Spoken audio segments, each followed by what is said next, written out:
Welcome to ZIPS Nation Insider. My name is Jacob Farrar. ZIPS Nation Insider is powered by the Fear the Root Collective and Bryant Heating and Cooling. And these days, Bryant Heating and Cooling is something that we all need. It's cold outside, Grant. A little extra this week. Exactly. Grant, welcome back. Let's talk a little bit about the past week and what's been going on here on campus with sports. Yeah, no, what a busy week for Akron Athletics and specifically the men's basketball team. They've been super hot as of recent. Had a game last week versus Ohio, huge win versus a great in-conference opponent. 92-80 was the final score in that one. Pushed the Zips to 9-0, undefeated at the Jar. Isaiah Gray, 22 points. Monty Lyles, 17 points, both career highs in that game. The team had 24 assists, 10 threes, and they never trailed in the second half. So really complete game by the whole team all around, which kind of propelled them to the game yesterday against Buffalo.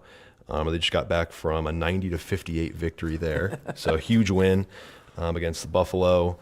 Shot 57% from the field. Akron had scored 85 points in 10 games this year, and they're undefeated in those 10 games. So whenever they're scoring 85 points at least, the magic number, 85. That's the magic number for them. So okay, great team win led by Tavari Johnson with 20 points. We're gonna have him on later. Secret guest this episode, and then Nate Johnson, 18 points. Two great games by both of them. And this team's really just starting to click at the right time. Coach Gross just has a way with these players. When it gets closer to March, gets closer to a better MAC competition, and I think we're seeing them start to click here.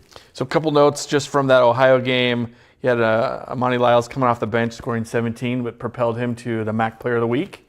It's cool to see that for him. And then also you had just a bunch of players in double digits last night. So five players in double figures with Tavari, like you said, leading with 20 points. And I think it's interesting to note just the relentless defense. So they held the Bobcats to 34% shooting last weekend, and then held Buffalo to 30% shooting. So, you have great offense with, again, a relentless defense. It's going to be a good combination to have.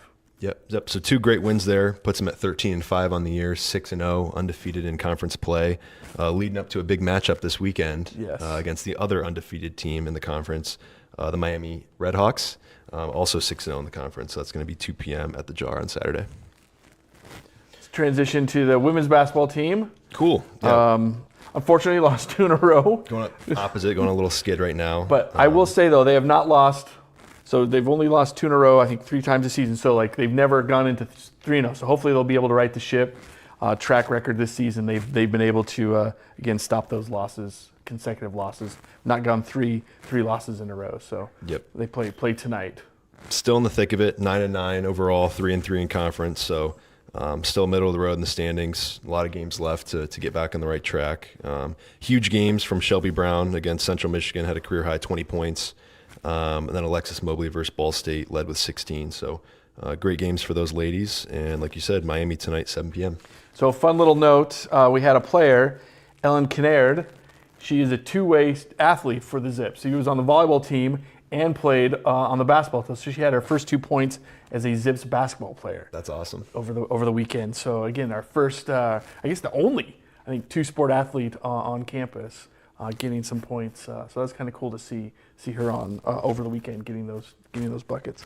Awesome. No, congrats to her. Just a couple other notes here about some other sports going on campus.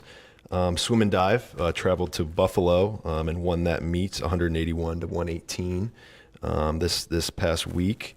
And then track and field as well. They had the Al Campbell Invitational this past Friday, where they had 11 victories as a part of 31 overall top 3 finishes with a school record, I think. Yeah. Joy Wokike. There you go. 2 weeks in a row, MAC Track Athlete of the Week. She ran a school record in the 200, like you said. And then I saw that she's also number 31 in the country in that event. So, awesome. Again, track and field doing pretty well. So congrats as they transition from indoor to outdoor here in a few weeks. So spring sports are upon us, baseball and softball too. But I forgot to mention this last week that women's lacrosse.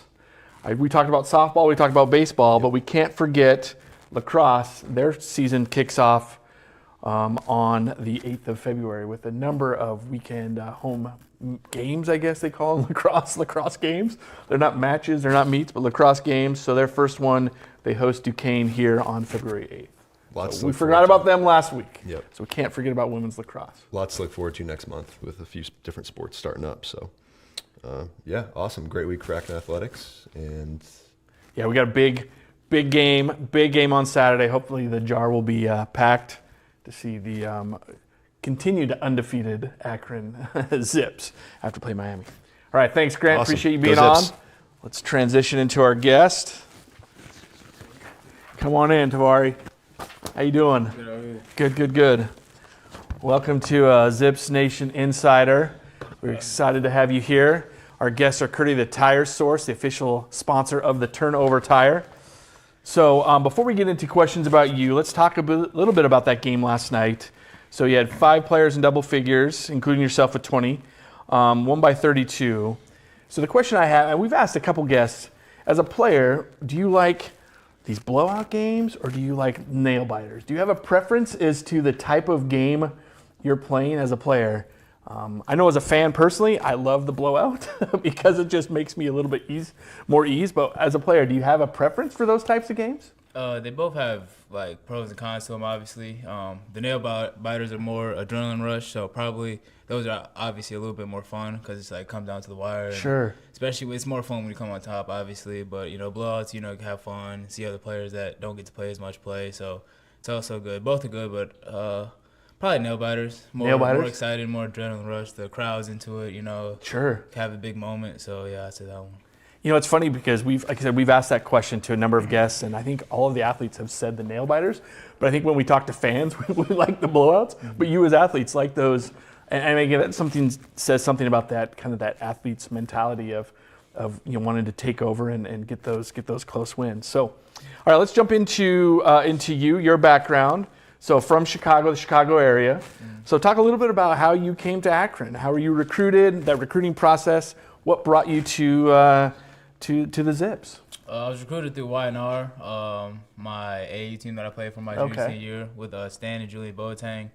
They're my coaches. Gross came in contact through them. Okay. They knew each other prior, obviously. And that's kind of where it took off. They started from calls, and they would come to my school, LT Lyons Township, and then it kind of came to Akron, and then the rest is history. But yeah, I started through AAU with Coach Stan and Gross knowing each other, and then the rest was history from there. So what's interesting in looking at kind of the past point guards. So Lauren Christian Jackson from Chicago, Xavier Castaneda from Chicago. Last year, Caleb Thornton from Chicago. So what's in the water from like point guards from Chicago? Like I knew all these players, but I didn't put 2 and 2 together. Is it just, what is it within Chicago? We get these great point guards coming to Akron. That's just where it is. Like that's just where the guards come from, where players come from. Really, on a lot of teams, almost majority of the teams that I play, I know someone from my town or my city, and it's really cool to see players that you played AAU or against AAU, or players that you worked out with in high school. Get to play against them on this level. And like you said, we played Miami and Cam Kraft.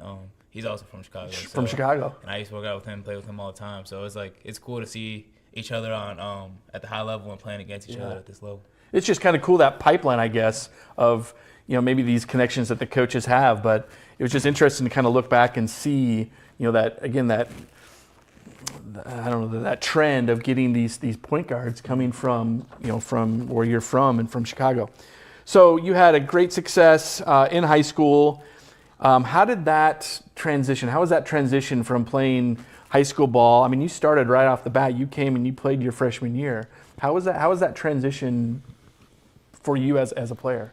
I did start my freshman year, and I was playing with some good players, but it was actually a pretty rough not a rough transition. It was an eye opener, I'd say, Sure. When I first came to college. Like I said, we had a lot of good guards, and I got to play. I was lucky enough to play with Xavier Castaneda, and just to see like the difference of how he came towards the game and controlled what he had to control as a player on and off the court was crazy to see from high school, and how the people I was around. So it was cool to kind of give like a real D1 aspect instead of just like a high school. You're playing with your friends instead of guys that are really trying to become pros, and it was an eye opener, but it was good for me. Yeah, I mean, it was great to see you play that freshman year, but I'm sure there was a big difference in also being able to kind of model your game and how do you kind of adjust your game to playing against those, again, the D1 competition. So let's talk a little bit about your game. How do you scout yourself as a player? If I was to ask you to describe yourself as a player, who is Tavari Johnson as a guard for the Zips?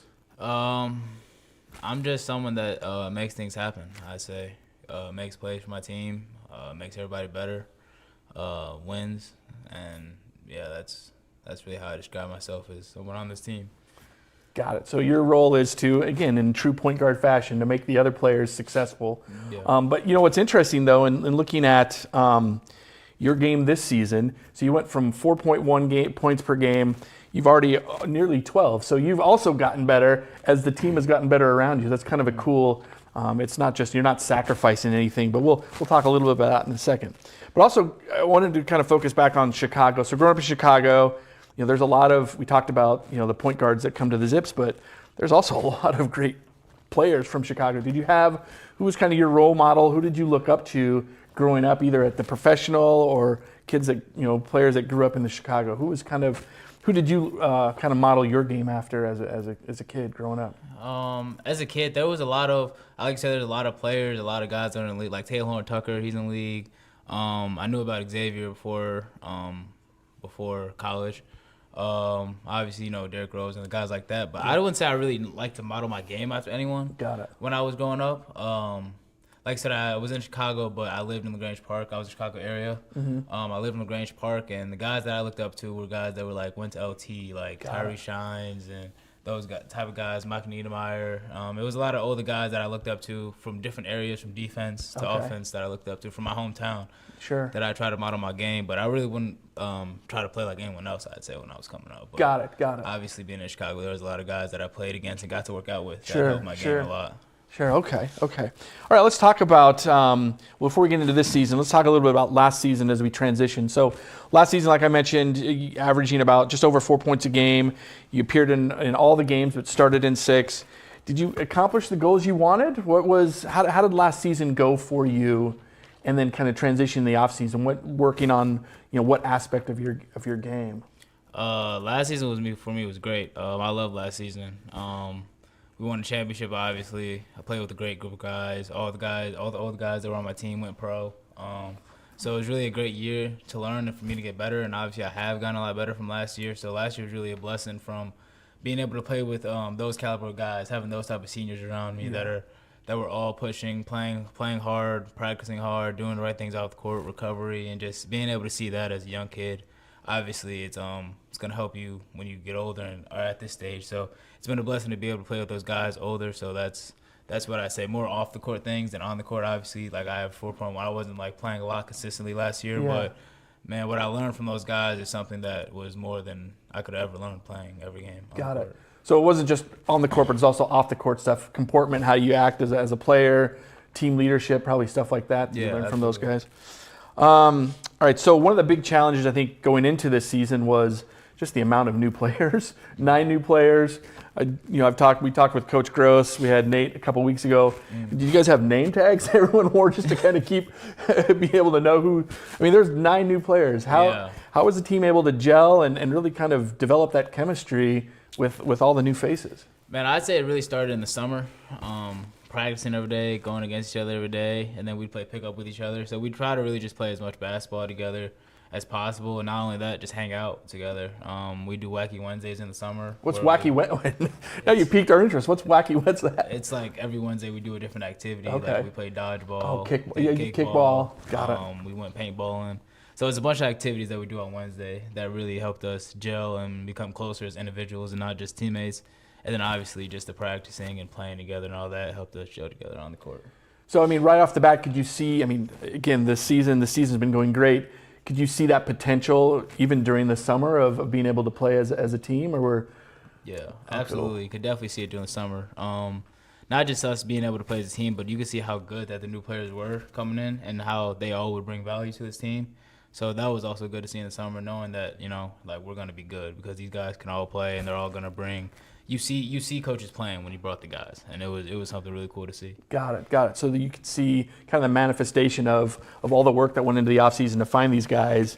Everyone kind of worked throughout the summer to kind of gel, as you mentioned. So we are now in conference play, in MAC conference play. So what did you guys learn during kind of the non-conference schedule that has kind of led to this? Again, we talked about it. You're 6-0 in conference play. So what were some of the things that, again, wasn't the easiest of schedules? You guys had some losses during non-conference play, but what kind of transpired during the first few games of the season to get you to where you're at now? Really just still trying to find, like, our true identity and who we are as a team. Like you said, there's 9 new guys, and at the beginning of the season, you could see that at times we were struggling. It was times that we didn't know how to play together, and that's completely flipped from the start of the year. Obviously, we still have growth to go as a team, but at the beginning of the year, we just really didn't know how to play together. We didn't know how to finish games together, who was going where, what was going on, really. Yeah. So it was a whole new identity, whole new team, obviously, a lot of new people, but we figured it out and came together, and now at MAC play, we're figuring it out and we're moving full head of steam. And probably with your position, you needed to know some of these tendencies of these players. I mean, again, as you mentioned, your job as the point guard is to help them be successful, and you kind of have to pick up on tendencies, pick up on cues. So that only takes time, right? It's not something that happens like that. You have to get all those reps in. So with the team's strong start in MAC play, kind of what are the goals? What are the goals for the remainder of the season, both for you personally, but as a team? As a team, obviously, it's to win the championship again. Win another ring. That's always the goal here. That's what expected. We're expected to win. That's what we plan on doing always. For me, it's to contribute as much as I can. Try to show my work that I've been putting in, the best of my abilities, trying to make my teammates better and just be a great leader and be a great teammate to people on my team. So let's talk a little bit about coaching staff. Like I said, we've had Coach Gross, great leader. How have the coaching staff, I mean, again, you started right off the bat. You were in the thick of things. How's the coaching staff helped you here at Akron to kind of contribute to not only the success you've had prior years, but also this season? They contribute in multiple ways, from on the court to off the court. But I say the most they've helped is just like telling me how it is and not trying to sugarcoat things, telling me this is what you need to do, this is what you need to get better at, so you can get on the court, so you can stay on the court and things like that. And just being honest and not trying to beat around the bush towards me. So that really helped me. So now I know what I got to work at and what I got to attack to help my team, to help us get to where we want to go, so I could be a contribution to the championship. Yeah. So, yeah, that was really the greatest thing they did, was tell me how it is and not sugarcoat things, so I know what I really do need to get better at. So for you, the guards, is there a specific coach that works with the guards, or how does that work as far as the duties of the coaching staff? Do you work with a specific one, or do they all kind of share in? Yeah, I work with Mike Allen. Okay. That's my position coach. Position coach. Yeah, there's position coaches for all of us, but yeah, the guards is with Mike Allen. So it's fun watching the coaching staff, and for those that are watching, I encourage you just to spend some time watching, because they can get really animated. I know there are certain games where Coach Ford will just jump up for no reason and just start, what's going on? What did he see? I'm trying to figure out, because he'll just jump right up and just start yelling at something. I don't know, what's he seeing out there? But yeah, it's fun to watch the staff and how animated they are, but also just obviously they're doing something right. You guys are having a great season. I've had a great season, a couple seasons, so they're doing something right to contribute to that success. So the other question I had, as far as, and we talked a little bit about you've increased your points per game, but as one of those point guards, like, how do you balance, what you're trying to do, your scoring opportunities, versus creating these chances for your teammates? Like, how do you, is it just the feel of the game? I've never been a point guard, so I don't know that role, but how do you kind of balance that, knowing that you have a shot versus, hey, someone could probably have a better shot if I pass it? What's that process in your brain, so to speak? Is that? It's really just feel for the game, instinct, and it's like, I know if I attack and I'm trying to go in at the basket, then if I get past my man, someone else's man is going to try to have to help. Or if they don't, then like I said, I'm going to have a shot. But if they do, someone else is going to be open. So it's really just being assertive and aggressive in myself, and that's going to open up things for my teammates and make them be able to do what they do best. Yeah, because again, so that combination, it's helped, because again, you've increased your points per game, as well as just overall the team has been successful. So whatever you're doing, keep doing that, man. whatever you're doing. Let's talk a little bit off the court. So I watched an interview of yours. So are you still communication major? Is that communication major? So how do you kind of juggle between being a student athlete and then meeting those athletic or academic demands as well as the stuff on the court? How do you manage all of that as a student athlete? I really just got to stay ahead, just plan. It's not as difficult as you would think if you stay on top of it and just plan. And we also have Mark Smith, which is a great help that we meet, make sure we're staying on top of things. So it's really, it's pretty easy, you know what I'm saying? As long as you stay ahead and just keep up with the motivation and don't let the sports take over, then you'll be perfectly fine. So within that communications, have you thought about what area that you like with that? Is that the social media, the broadcast? Like what have kind of resonated with you within that movement? I've been going into social media, taking more of the social media classes lately. Okay.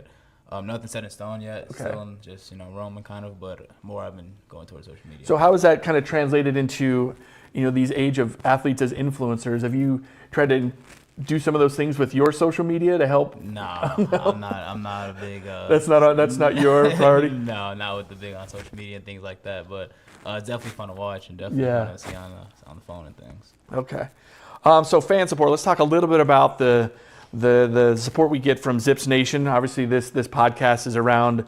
We're called ZIPS Nation Insider. We want to be kind of representative of the fans of the program here. How do you get that as you as a player? There was a great crowd the other day. I was here on the game on Friday. Great crowd. And how does that feed into you as a player? And do you notice when the fans are a little bit rowdier than others? I mean, does that translate into the play on the court? Oh yeah, absolutely. They give us so much energy on the court. Seeing how they're into it, even if we're losing and we score, we're down 10 or 15, they're going crazy like we're winning. So that energy allows us to keep us motivated and keep us going. Like we're still here, we're still in it. Like the crowd's still in it. We gotta, we gotta fight back for them. And yeah, you could definitely feel it. We definitely have the best student section in the MAC for sure. When you go to other schools, it's definitely not the same as the Rowdies, but it's a blessing to have them, and it's a great to our team. Yeah, and it's cool that you guys, after every game, I think win or lose, I mean, you're still doing this, going and high-fiving those that are in that student section, because I think, to your point, I mean, you recognize their contribution to the outcome in some capacity, but again, I think you've definitely won some fans over, and one of the reasons why we wanted to do this show, this podcast, is to kind of spread the message around ZIPS athletics to get more people excited about what's going on here on campus. So in the 3 years you've been playing, what's been your favorite moment as a player on the ZIPS basketball team? Oh, definitely winning the championship. Winning a ring was a great feeling, especially with that group of guys. Like I said, all great people. We were so close as a team. So winning a championship with them was really cool. Celebrating, running on the court, all the confetti. Still great memories, and we still all talk about it to this day. So definitely winning that ring. Yeah, it was. It's been fun watching that run last year and the success you guys had. All right, so the big rival for Akron is a team about 10 miles away. We're not going to say their name. I guess there are probably some fans of both teams that watch the podcast. But how do you get up for that Kent State game? I guess I just said their name. How do you get up for that Kent State game? There's something palpable. I mean, it's either when you're playing there or playing here. As a player, is there something special about going against Kent State? There's obviously always some more special about playing Kent State than other teams. You could tell by, like you said, the amount of people that care so much about that game and the amount of people that are that it really means something to them. And some from, I'm from Grange Park, from Illinois, so it's not as meaningful off the court for me. But obviously I'm playing it, so I won't care. But you see the people that care so much off the court, it makes you care. This actually, this is serious. This is no joke. But me personally, I don't do anything different than any regular game. Obviously, mentally, I know that I'm more locked in. I'm more you're more ready to go just because it's Kent State, it's a rivalry. But I don't like to change the things I do to just I feel like I'm going to psych myself out or something. I mean, a good evidence of fans being up for it is, last year after we, the team, beat the Kent here, the fans stormed the court and just, getting pictures with players and stuff like that was pretty cool. All right, so let's talk a little bit about, we're in the Players Lounge. We're shooting here today. We've done some episodes from the Player Development Center, the Wentz Financial Group Player Development Center. Some of these resources that you have, maybe more with the Player Development Center, have you seen a benefit to your game about having that facility, and what's been that contribution? I mean, it's been around since July. You guys have been playing in there this season. Talk a little bit about that space and what it's meant to you, and all the cool technology that's there to help you be a better player. We've been so lucky to have that, the Wynn's Financial Center. It's really been a blessing. Being able to go over there whenever we want, anytime, day or night, get shots up. We got the normal machine that tells us about our shoot, where we're better at shooting at, where we need to get work. So we have so much technology, and it definitely has helped so much since having it.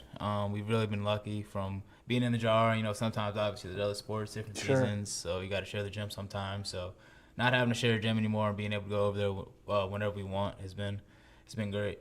And you have, like you said, you mentioned that the technology, what was that called, that allows you to machine.